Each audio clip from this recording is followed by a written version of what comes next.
اعوذ باللہ من الشیطان الرجیم بسم اللہ الرحمن الرحیم اللہم صلی علی محمد وعلی آل محمد کما صلیت علی ابراہیم وعلی آل ابراہیم انک حمید مجید اللہم بارک علی محمد وعلی آل محمد کما بارکت علی ابراہیم وعلی آل ابراہیم انک حمید مجید رب اشرح لی صدری ویسر لی امری واحلل عقدۃ من لسانی یفقہوا قولی ربنا زدنا علما یا مقلب القلوب ثبت قلبی علی دینک آمین۔ 10 عنوانات کے تحت اسلامی تعلیمات 13 جمادی الاول۔ عنوان نمبر 1 اسلامی تاریخ، رمضان کی فرضیت اور عید کی خوشی۔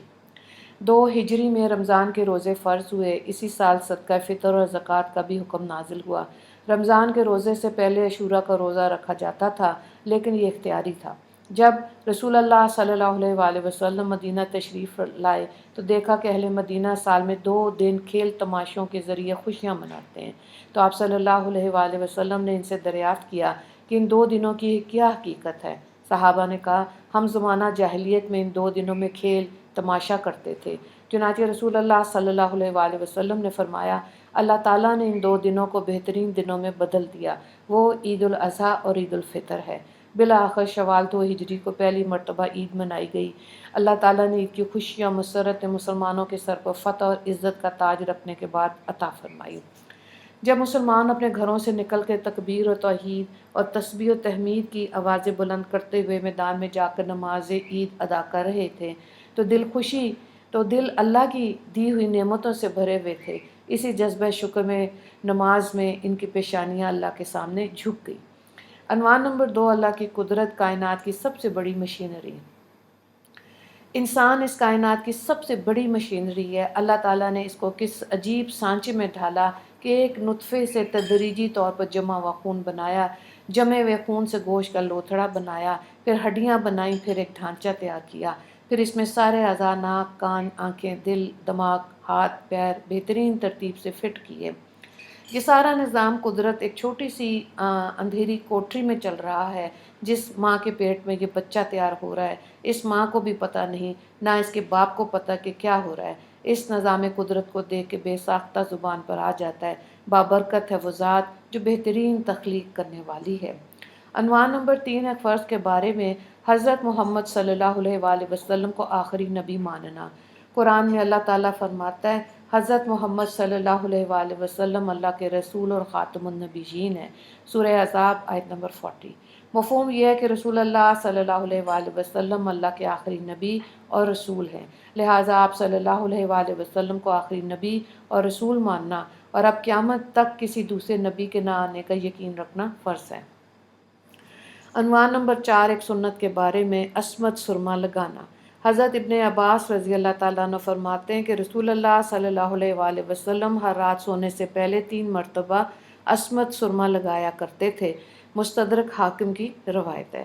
عنوان نمبر 5 ایک اہم عمل کی فضیلت، عزت کی حفاظت کرنا۔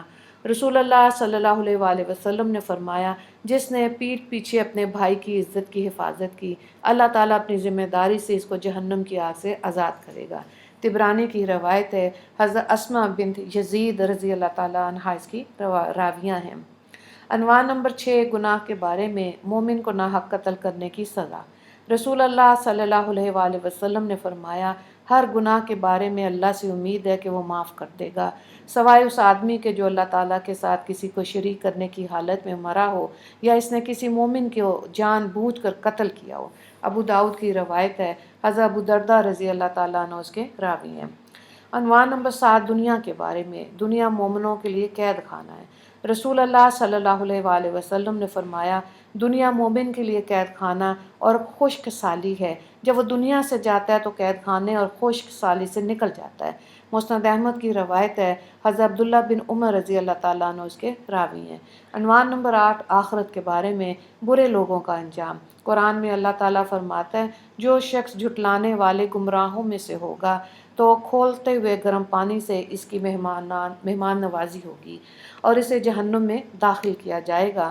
سورہ واقعہ آیت نمبر 92 سے 94 تک۔ عنوان نمبر 9، طب نبوی سے علاج کے الٹی کے ذریعے علاج۔ رسول اللہ صلی اللہ علیہ وآلہ وسلم نے وامٹ کی اور پھر وضو فرمایا۔ ترمذی کی روایت ہے، حضرت ابو درداء رضی اللہ تعالیٰ عنہ اس کے راوی ہیں۔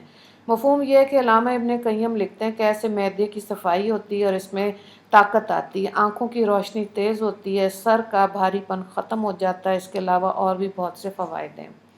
عنوان نمبر 10، قرآن کی نصیحت۔ قرآن میں اللہ تعالیٰ فرماتا ہے، اے ایمان والو، تم سب کے سب اللہ تعالیٰ سے توبہ کر لو تاکہ تم کامیاب ہو جا۔ سورہ نور آیت نمبر 30۔ وآخر دعوانا آیت نمبر 31۔ وآخر دعوانا ان الحمد للہ رب العالمین۔ اللہم اغفر للمسلمین والمسلمات والمؤمنین والمؤمنات۔ السلام علیکم ورحمۃ اللہ وبرکاتہ۔